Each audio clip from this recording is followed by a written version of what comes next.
to speak my mind. I said, what I've discovered in the last few months, since I was put on this wonderful committee, is so important that nothing is going to stop me from continuing to make the case for the backbenches. And so 40 years later, I retired this year, and it's a bit of a wrench, but I've been able to accommodate it, and I'm probably working as hard now as I was before, because there's much work to be done. And now that we have a Labour government, as Barry has quite rightly said, is intent on rescission. It's not a reset, it's rescission. And the first thing they did, as the House was going into recess after the general election, so you have a general election, July the 4th, by the 20th of July, they struck the axe on the European Scrutiny Committee, of which I've been a member since 1984, and in which I was chairman for between 2010 and 2024. And that tells you as much as you need to know on the question of their attitude towards accountability. They were determined to get rid of anyone asking questions about what's really going on now. So I wrote an article in the Daily Telegraph. In fact, I wrote several, I do them quite often, and the Sunday Telegraph. And I pointed out that we were now in the clutches of a cabal of Remainers. And some of them are not only Remainers, they are actually rejoiners. Yeah. And the real question that lies at the heart of this is that they have this massive majority, and they have now got 411 members of Parliament. We have only 121.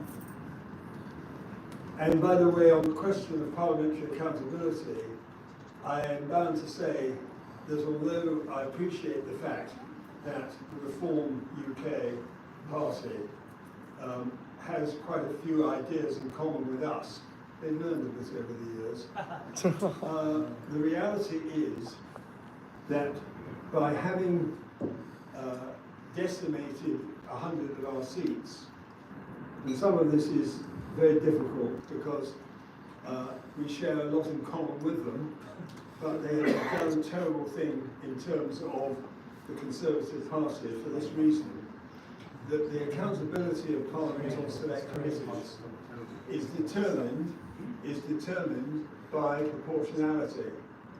So there is not one single select committee in the whole of the House of Commons for the next 5 years which is going to be able to resist the continuous flow of socialism that Barry referred to, whether it's on taxation, whether it is on matters to do with the environment, energy.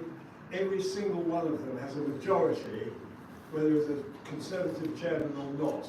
Home Affairs, immigration, every single select committee is now subjugated to the proportionality of the Labour Party, and that is very, very serious. Because you can get up at Prime Minister's questions, and you can raise questions, and you can have a bit of banter, but the real work is done inside the select committees. That is how, being on that committee from 1984 to 2024, I was able to do what I had hoped I would be able to achieve, and I'm so grateful to the British people. It was the British people. Some of us were catalysts, some of us set out of ideas, some of us fought battles, but ultimately the democracy of this country was transformed by the referendum in 2016. I remember that morning, two things in particular, having been up pretty much all night, and having used some television and things of that kind. And I walked into the House of Commons, and it was very quiet. Most people were sleeping it off, whatever. But anyway, I walked into the members' lobby, and as I walked in, the door opened, and George Osborne walked in from the other side of the lobby. And he just said to me, "Well done, Bill, you've won." That was a tremendous moment. And I have to tell you that the other thing which went with it was as I was coming back after having some breakfast, I'm going down in the Westminster Tube Station to get the underground to go back to my flat. There was a chap who was a Guardian journalist travelling up the escalator as I was going down. And he said, what does it feel like to have 17.4 million people agreeing with you? And that's another lesson I shall never forget. Now, this is entirely, ultimately, a decision taken by the British people. Many people thought that we weren't going to win. I always believed we would. And that night, I did manage to get to bed fairly early because I knew I was going to be up during the night itself. And I woke up. I suppose it's kind of serendipity, maybe it was instinct. I don't know. I put the wireless on and I heard the Sunderland result. So I turned back and went back to sleep again. I knew that was that. So those are some anecdotes about the sort of things that one gets involved in the parliamentary process. But I'm now having to look down the barrel of a Labour Party, as I said, engaged in this recession, this determination to change the terms of trade. And I think it's highly probable, I can't put it higher than that his objective is what he and some of his closest colleagues have always wanted, which is to have a second referendum in the next Parliament. I don't think they'll do it this time, and actually, come to think of it, they may not get the chance to do it at all. Because what they've done has been so appalling, and I got the figures, which I won't bore you with because you'll know them already, on the polling that's going on right now in the country. And Keir Starmer is now on his back. The Labour Party may have a big majority, but never forget they only had 30%, 35% of the vote. And only on a 60% turnout. This is the point we need to remember. We have every conceivable reason for believing, if we get it right, that we will regain power as Churchill did, Barry, 1945 to 1951. He was thrown out. We were back within 6 years. This can happen again if we get our act together. And the way the Labour Party are going at the moment, I wouldn't put too much odds on them winning the next general election at all. So, one of the things I thought I'd mention now was the fact that 190 years ago, there was the Tamworth Manifesto. Robert Peel, the great man, one of our greatest ever prime ministers, who changed his mind. He had been in favour of the Corn Laws.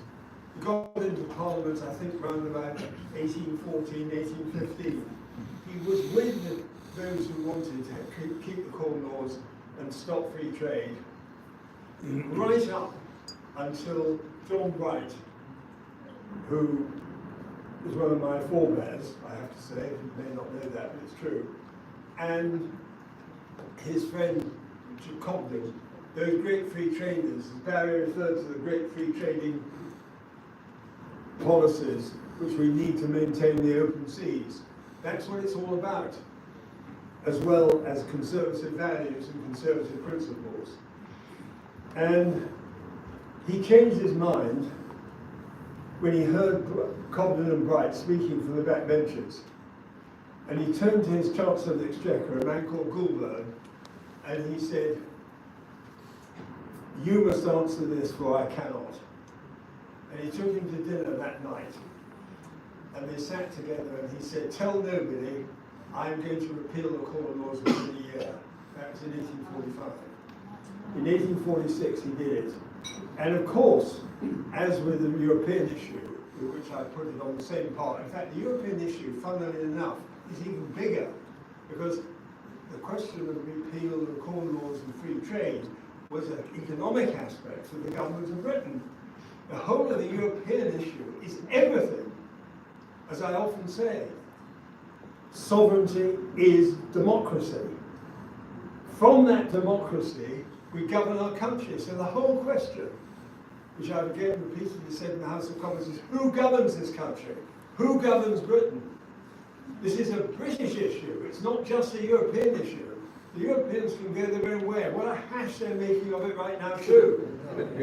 Macron, Olaf Scholz, a kind of arrangement he's been seeking to make by the look of it with Putin.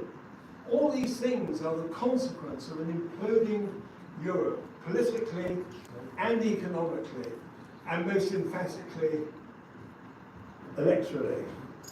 Think of all the countries in Europe which are now lining up with us. They're not appearing to do so by changing their constitutions, but look at the position in Italy, Meloni. Look at the position in Germany, the AfD. I may not be a huge advocate of some aspects of some of their policies, but it's the fact that the people, as in our referendum, are turning against this monstrous, completely unreasonable, insane policy of trying to create a European integrated system amongst nation states who have no ability to come together on the basis of any rational political philosophy. Absolute rubbish. Absolute rubbish. Who's the gentleman there? Trouble. Fair enough. Anyway, the position is that the countries in Europe are absolutely, completely going in the wrong direction, and yet the Labour Party are trying to join up with them. And this is where the problem lies. So back in 190 years ago, Disraeli wrote this amazing book. It was called Coningsby. And in the middle of it, for those of you who dip into it, there was a moment when he asked the question which we have to face now. And the question was, what are the conservative values we have to conserve? The awkward question naturally arose, he said, after the Tamworth Manifesto. What are the principles we have to conserve? And Disraeli, in his inimicable fashion, said, the Conservative Party is a national party, or it is nothing. He meant nothing. So our entire philosophy turns on the issue of who governs us as a national party. And one of the great ironies of the situation, ladies and gentlemen, is that these so-called Remainers and Rejoiners call themselves the One Nation Group. And as Margaret Thatcher, if I think about her for a moment, once said, they're not a One Nation Group, they're a No Nation Group.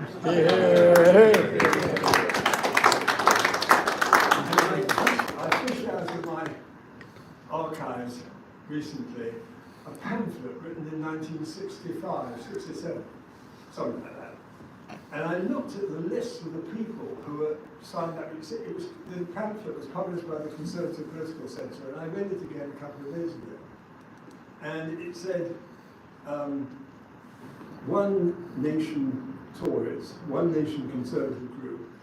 And the title of the pamphlet, published by the CPC, was One Europe.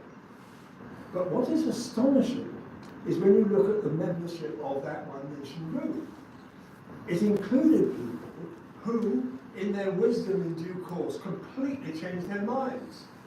I don't criticise people for changing their minds when they see the truth, at all. As I said, Peel did it. Thatcher was part of the referendum campaign in 1975. And the same goes for these others. And believe it or not, I won't go into all the detail, just simply to tell you, one of them was Jamie Not Powell. Another one was Ridley. There were several of them who changed their minds over a period of time, and they did us proud when they did. So I don't criticise people for changing their minds. What I do say is, once you've changed your mind, stick to it and don't ever give up. The last point I would simply make is this. the Labour Party is abandoning all the principles of good government on defence, on the question of work, on the question of social values, on the question of planning, private property, inheritance tax, taxation generally, abandoning small businesses, abandoning the pensioners. The litany is phenomenal.